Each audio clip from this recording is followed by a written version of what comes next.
Voltando com os grandes temas, hoje discutindo falências e desemprego do comércio do Natal e do Rio Grande do Norte. Estamos aqui com Jorge Ramalho, né, que é presidente do Sindicato do Comércio Varejista. Ramalho, tem dois componentes, como eu falei no bloco anterior, que nós ainda não tínhamos tocado, que é o problema da corrupção, né, que está aí ainda, todos os dias tem notícias acerca desses problemas e tem trazido consequências, inclusive políticas também muito sérias para o nosso país. E a questão psicológica. Existe a chamada inflação psicológica, o comportamento psicológico, que afeta, inclusive, o empresário também. Sim. Queria que você abordasse esses dois temas. Olha, eu acho o seguinte, veja bem, você tem um problema de corrupção no país, que eu acho que, inclusive, todo país tem problema com isso, o Brasil não é diferente, está sendo descoberto até muito mais coisas aqui nesse momento. Mas eu acho que o sentimento das pessoas com relação à mídia já é de cansaço. Você não aguenta mais. Saturação. Você liga a televisão, você, sabe, é uma enxurrada de coisas que, de certa forma, atinge o consumidor de uma forma geral. As pessoas ficam tristes, e as pessoas tristes não compram. Né? Isso é fato, o comércio é assim, depende do humor. Você veja quando os eventos acontecem durante o ano, é o fenômeno de você sair para comprar. Né? Você diz, olha, Natal, a gente diz, não, é o 13º, não tem 13º lá nos Estados Unidos e Natal é o máximo lá, entendeu? Na Europa toda, isso tudo funciona aqui do mesmo jeito que funciona em qualquer lugar. É o estímulo que a pessoa tem, a animação que a pessoa tem de comprar.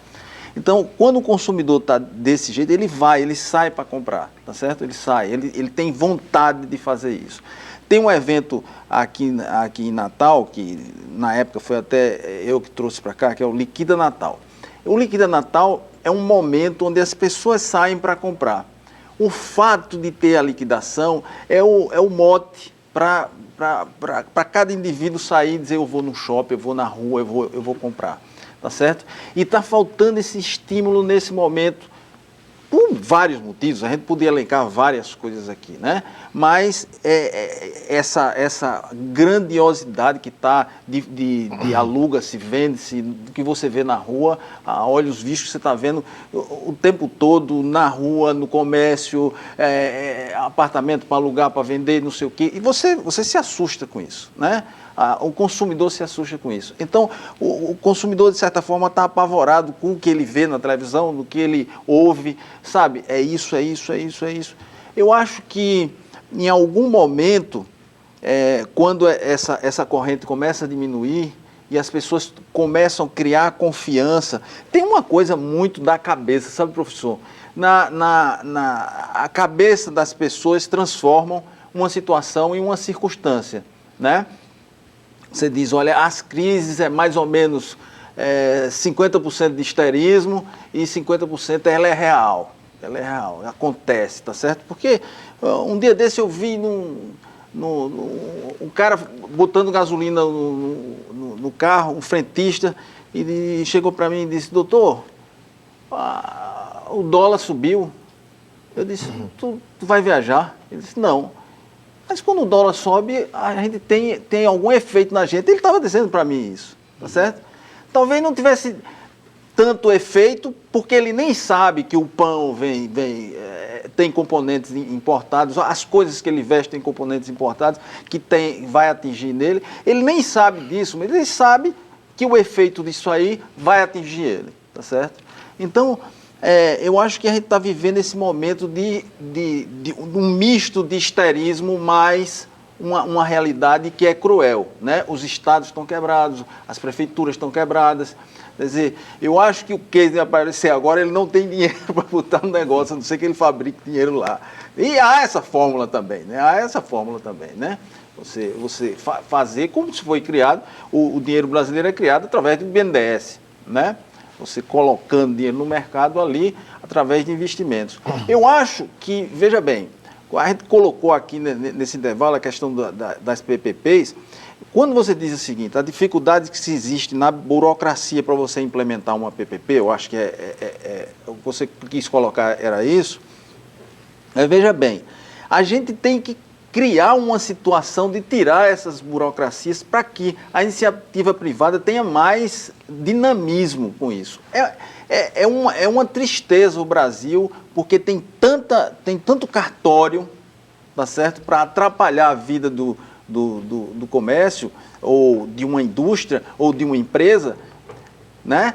Que a gente acaba desestimulando isso. A pessoa vai fazer um investimento, você tem a maior fábrica do mundo de área contínua, é a Guararapes, está aqui. Está aqui. Nós perdemos 10 mil empregos na Guararapes por uma discussão do Ministério Público aí. Eu não sei quem estava certo ou estava errado, eu só sei que para você criar 10 mil empregos de novo, como é que você faz? Né?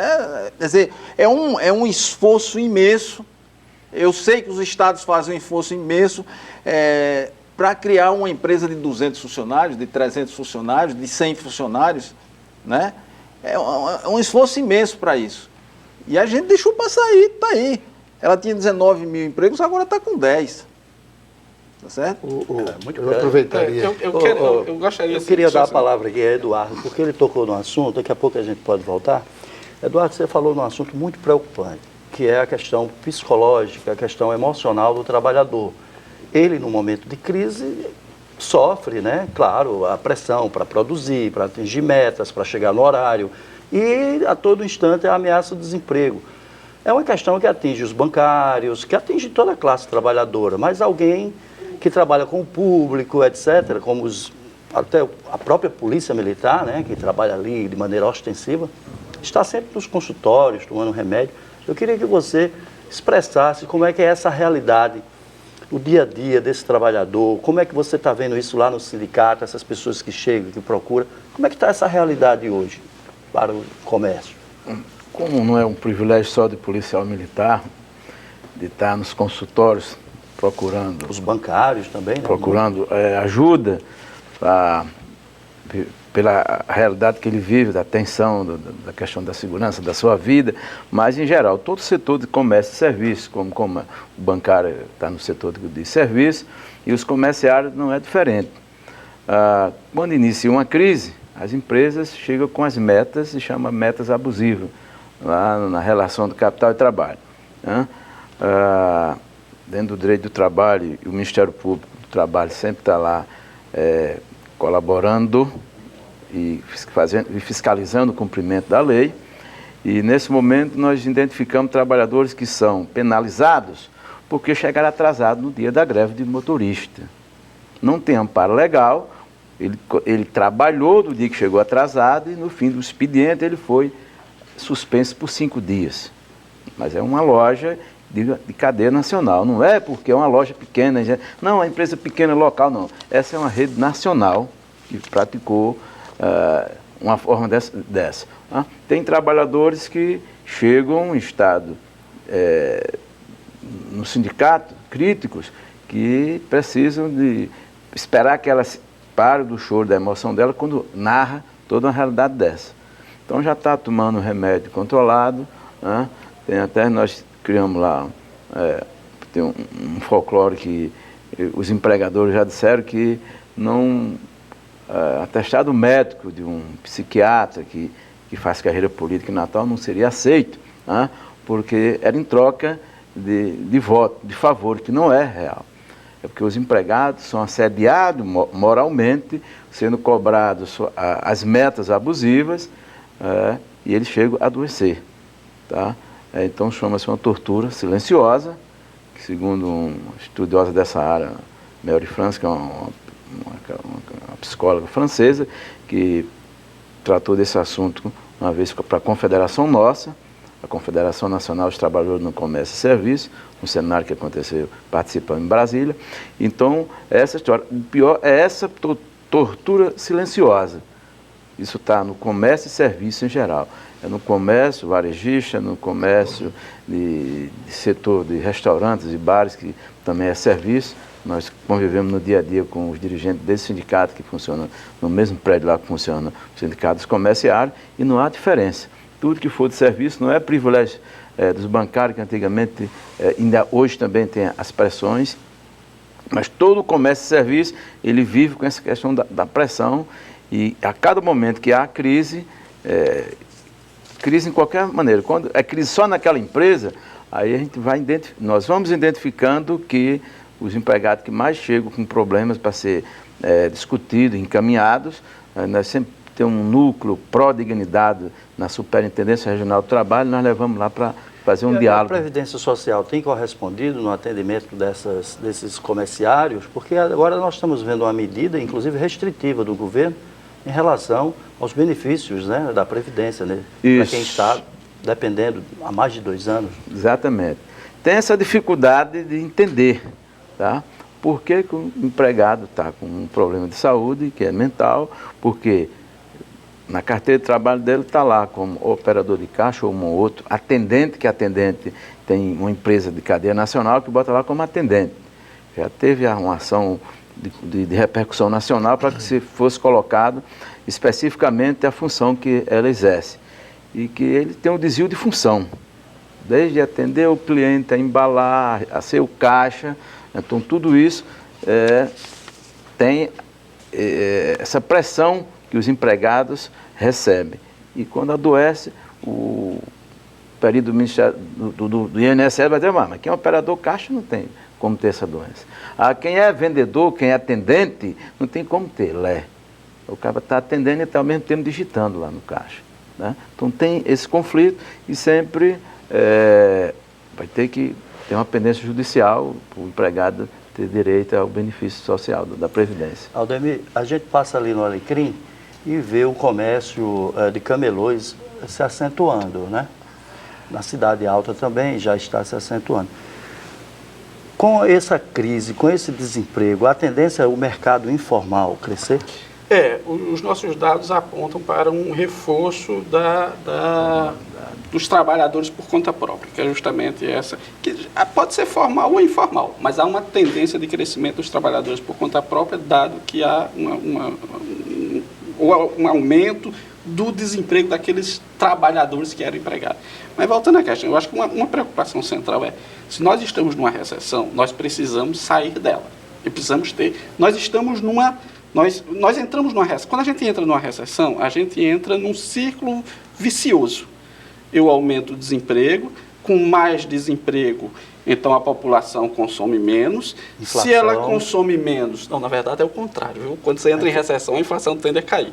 Se eu aumento o desemprego, então as famílias têm menos renda. Ela cai. Consome menos produto, a empresa vende menos, portanto a empresa vende menos, então ela demite mais, o Estado arrecada menos e aí você vai, ladeira abaixo. Em algum momento é preciso que alguma coisa mude isso. A indústria produz E aí é onde vem, duas coisas que é preciso nesse momento. Precisamos do dólar R$4. Acho uma bobagem essa história do dólar 3,20. Nós precisamos do dólar R$4 para proteger, por exemplo, a indústria Guararapes contra a entrada de produtos chineses importados. E para permitir, por exemplo, que a nossa indústria exporte de forma mais facilitada para fora. Então, o dólar R$4 facilitaria a vida de todo mundo. Outra coisa que nós precisamos, aí é que eu volto, nós precisamos de Keynes sim. Porque se eu não tenho uma lógica que quebre, ou seja, se eu tenho menos renda, menos demanda, menos emprego, menos renda, menos demanda, em uma hora isso tem que parar uma hora. O dólar R$4 ajudaria, porque você criaria uma demanda externa para as nossas exportações, criaria uma barreira contra importações, daria uma maior segurança para a indústria nacional. Outra, e aí é onde eu venho, aí você precisaria sim de um amplo programa dos estados, da União, dos estados, num grande programa de investimento público, sim. Porque o empresário só vai investir quando ele achar que a economia vai crescer. E aí num primeiro momento, eu faria os investimentos públicos, faria parceria público-privada para que, num segundo momento, você tivesse parte do setor privado assumindo parte dos investimentos em infraestrutura, mas esse investimento público inicial podia ser investimento em saneamento, em qualquer coisa, mas que você gerasse esse investimento, que esse investimento iria dinamizar a economia, iria botar mais gente no mercado de trabalho, você ia ter mais emprego, você ia gerar mais renda, a economia ia retomar o crescimento, ia gerar mais impostos, tampava o buraco da déficit, porque parte do déficit público que a gente está vivendo é porque a economia está crescendo pouco. Se a economia voltar a crescer, ela vai gerar mais tributo. Bom, então é por isso que eu acho que é preciso sim. Na verdade, o nosso problema é que nós estamos faltando Keynes. Não, eu gostaria de... Nós queremos Keynes os fazer estados não têm investimento. nem dinheiro para pagar a folha. Mas é possível fazer investimento nesses momentos. Por exemplo, o estado do Rio Grande do Norte não tem condições de fazer investimento. Mas tem, para ser aprovado, um empréstimo de 800 milhões no Banco do Brasil que podia ser usado para fazer investimento. E o Ministério da Fazenda vem vetando esse empréstimo faz há tempo.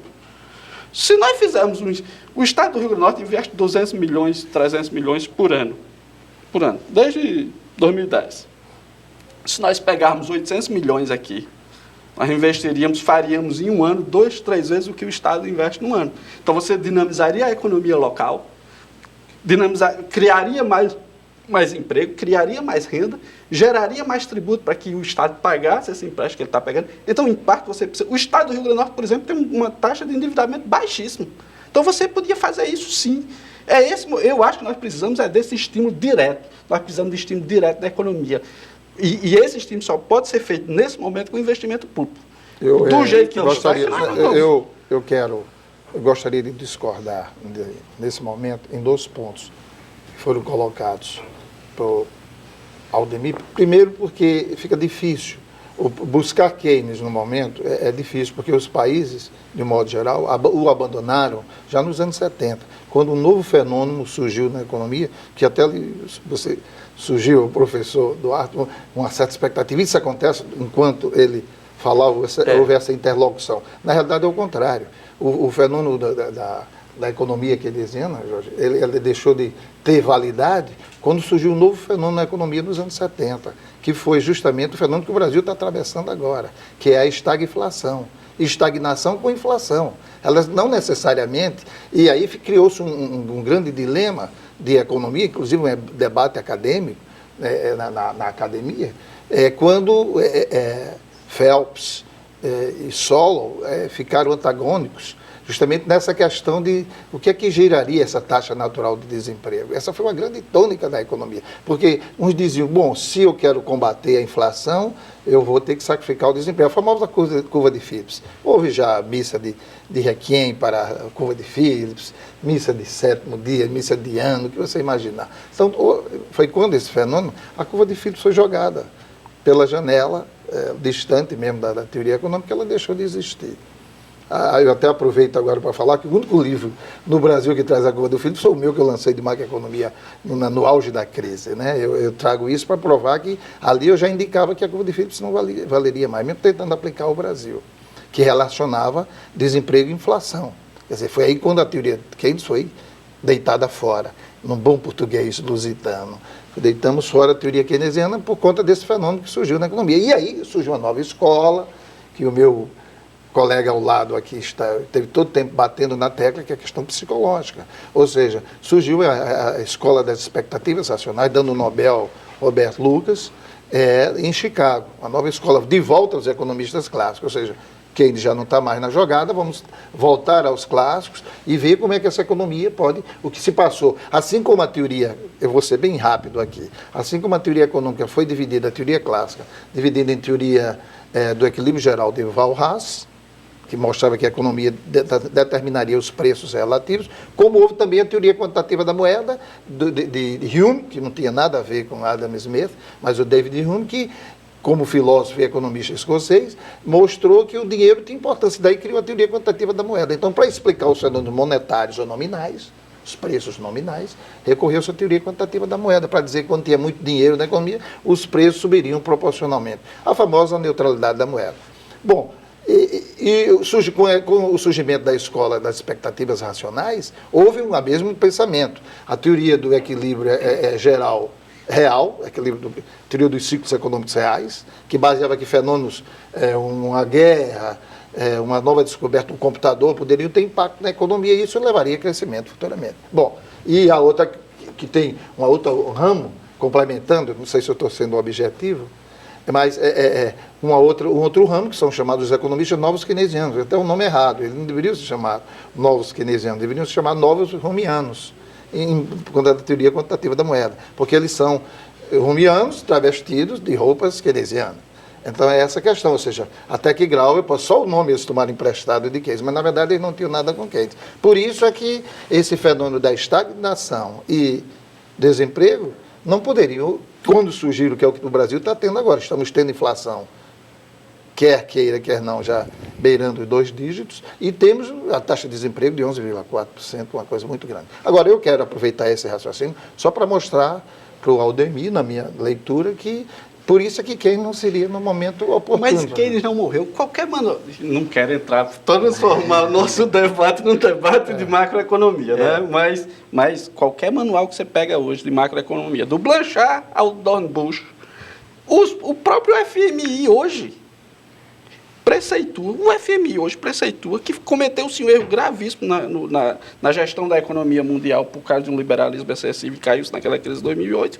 O próprio FMI hoje faz um receituário de uma intervenção fiscal do Estado para retirar a economia da crise. Qualquer manual é o básico isso, qualquer manual isso, Keynes não morreu. E a nossa inflação aqui não é uma inflação keynesiana.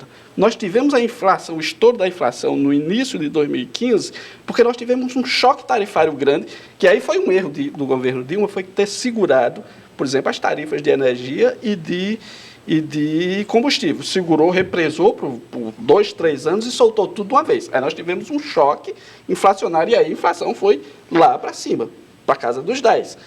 No início do ano agora, nós tivemos um quebra de safra, nós tivemos mais uma pressãozinha de inflação de alimentos. Mas hoje a inflação vai convergindo para a meta. A tendência é que ela faça conversão para a meta. A inflação hoje eu não gosto da presença dessa coisa do Aldemir, porque você parece-me, não, Aldemir, eu disse, essa coisa muito determinística. Ou seja, você diz que tal vai acontecer. A economia não dá, ainda não dá. Está certo, embora saibamos que... Mas se olharmos a tendência de inflação e olharmos o que o mercado espera disso, o mercado espera, se você olha para o mercado, se você pega os dados que saem hoje do Banco Central, que saiu hoje de manhã, o levantamento que ele faz, o que é que ele espera? Que a taxa de inflação vai cair esse ano e no próximo ano ela ainda não converge para a meta, mas vai convergir para a meta. É tanto que há uma grande discussão quando é que o Banco Central vai começar a diminuir a taxa de juros dele. Certo. Que já a discussão era que se começava em agosto, mas teve um repiquezinho de inflação em maio, mas se não começa em agosto, mas daqui ao final do ano o Banco Central reduz. Outra coisa, a nossa inflação, só para complementar, me permitam mais o telespectador. O nosso tipo de inflação é o pior tipo de inflação que tem, porque a nossa inflação é de custo. Ou seja, é uma inflação, o governo adota o remédio errado. Ou seja, ele aplica a sua política de aumento dos juros, Jorge. Desculpa eu estar insistindo muito nisso, que eu estou quase de lado para você. Nesse caso eu concordo com você. Você concorda comigo. Então, lá, ao invés dele ter uma inflação de demanda... Eu pedi logo, assim que o Meirelles assumiu no governo, eu até brinquei num canal irmão, dizendo que é o seguinte, que se eu fosse ministro da Economia, eu faria baixar os juros, porque esse juro é justamente essa... É como o seguinte, eu vou explicar também mais uma vez numa só palavra. O dinheiro, ou o juro, o que é o juro? O juro é como o preço do sal, tem a mesma função. Ou seja, se eu acho que o sal é suficiente para a minha alimentação, ele pode subir de preço que eu compro. Agora, se eu só preciso de sal, aquela pitadinha para salgar o ovo ali, eu pago aquele preço que o mercado está estabelecendo. O dinheiro é a mesma coisa, ou seja, o juro é do mesmo jeito. Se eu estou sentindo que o mercado está bom, é o caso do banqueiro. Ele está querendo que o juro sempre esteja lá em cima, porque ele vive disso, ele ganha dinheiro com juros. Então, essa dificuldade. Agora, o que houve da psicologia foi isso. Impulsionou-se no passado um governo que está sob júdice, né, de qualquer maneira está sendo julgado, adotou o seguinte pensamento nessa filosofia. Impulsionou o público a consumir, não ensinou a comprar. Que essa é a grande questão. O cara comprou carro, e agora o índice de inadimplência no setor automobilístico é 54%, ou seja, as pessoas que adquiriram automóveis. Em casa própria, do mesmo jeito, aí tomam a casa mesmo. E o problema, como o nosso tema hoje, para não divergir, professor, a questão da falência, só a título de exemplo, no Rio de Janeiro, fecham por dia, tá? 2.300 empresas no Rio de Janeiro. Professor Hoje. Ivanilson, eu vou pedir um intervalo, daqui a pouquinho a gente volta. O debate está muito bom, daqui a pouquinho a gente volta. Hoje, grandes temas, discutindo falência e desemprego no comércio de Natal, do Rio Grande do Norte e também do país. Fique aí, voltamos já.